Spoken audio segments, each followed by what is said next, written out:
कुली बेगार आंदोलन की याद को ताजा करते हुए भारतीय जनता पार्टी ने भी सरयू तट पर कार्यक्रम आयोजित किया तथा जनता को संबोधित किया।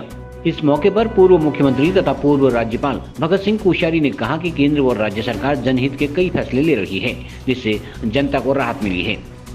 सांसद अजय टमटा ने कहा कि जन कल्याण के फैसलों के कारण भाजपा को लगातार समर्थन मिल रहा है।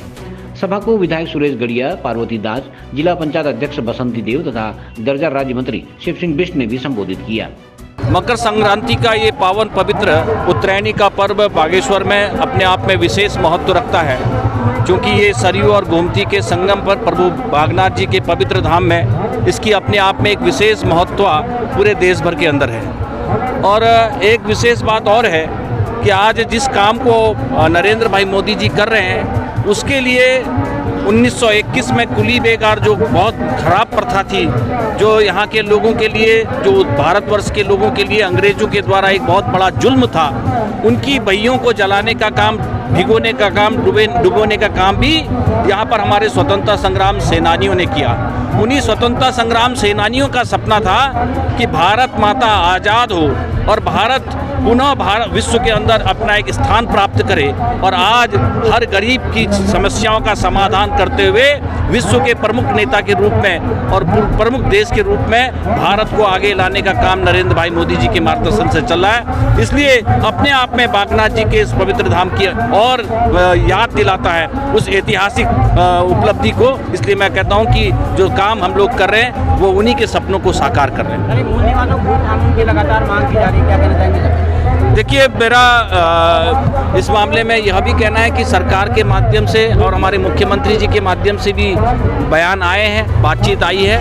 हम लोग सब विचार विमर्श करके जो भी निर्णय लेंगे उचित लेंगे। नियमों के रूप में जिस प्रकार से सभी लोग एक प्रकार से भारत देश को आज़ाद करने में लगे थे, और चूंकि उस समय भी यहाँ उत्तरायणी का मकर संक्रांति का कार्यक्रम 1921 में हुआ था, और चूंकि उस समय सभी स्वतंत्रता संग्राम सेनानियों ने अंग्रेजों के खिलाफ बिगुल फूंकने का काम किया था, चाहे वो सल्ट की क्रांति हो, चनौदा की क्रांति हो, खुमाड़ की क्रांति हो, जयंती की क्रांति हो, और यहीं बागेश्वर की बागनाथ की क्रांति हो। जिस प्रकार से कुली बेगार भाइयों का आंदोलन हुआ, उस कुप्रथा का आंदोलन हुआ, और मैं समझता हूँ कि उसके बाद से हर बार मकर संक्रांति में ऐसे ही राजनीतिक रूप से मंच लगते रहे हैं। देश की आज़ादी के बाद विभिन्न प्रकार की नई नई पार्टियां भी अपना मंच लगाती हैं, इसलिए सभी को ये मंच अपने अपने आइडियोलॉजी को या अपने अपने विचारों को कहने का मिलता है। मुझे लगता है कि और मंचों में बड़ी स्थिति खराब है।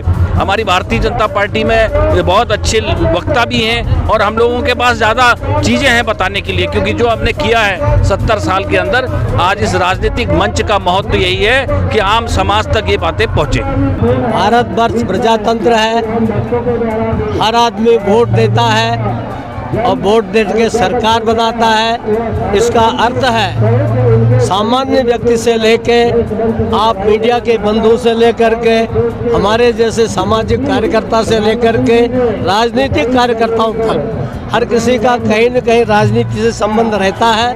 कोई प्रत्यक्ष राजनीति में होता है, कोई अप्रत्यक्ष राजनीति में। मैंने जीवन भर लंबे समय तक राजनीति में काम किया है और अब मैंने ये निश्चय किया है कि मैं समाज सेवा करूँगा।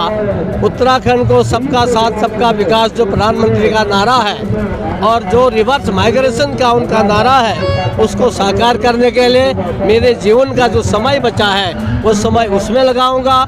इसको आत्मनिर्भर बनाने के लिए हमारे जो लोग हमारे लखनऊ, दिल्ली, मुंबई आदि में छोटे छोटे होटलों में काम करते हैं, वे सब वापस घर आए।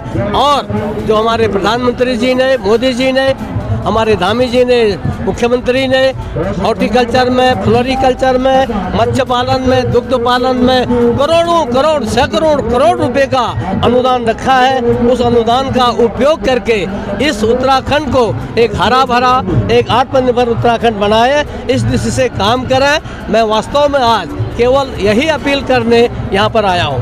धन्यवाद सर। इस मंच का क्या महत्व है उत्तरायणी में? देखिए, उत्तरायणी का तो अपने आप में बहुत बड़ा महत्व है, और इसलिए कि यहाँ पहली बार आपको पता है कि जो हमारे आदिकाल से या तो काशी में, इसको उत्तर की काशी बोला जाता है और एक प्रकार से शिव जी का इतना महत्व है। और स्वाभाविक रूप से भगवान राम ने अपने अयोध्या रावण की लंका में जीतने से पहले वहाँ पर शिव जी की प्रतिष्ठा की थी।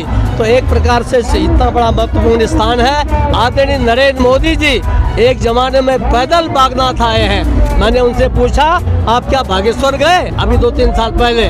बोले वही ना जहाँ शिव जी का बड़ा अच्छा मंदिर है। तो सारे पहाड़ घूमे हैं। तो शिव जी की भूमि है, इसका बड़ा महत्व है। और यहाँ पर चूँकि खुली बेकार के खिलाफ हमारे पांडे जी, मंत्रिता जी, अन्य लोगों ने आंदोलन चलाया था।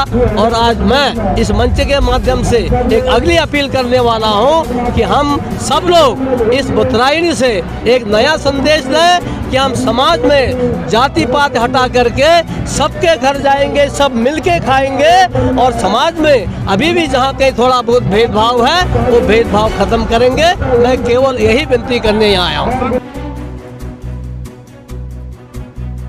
CCN न्यूज के लिए ब्यूरो रिपोर्ट बागेश्वर।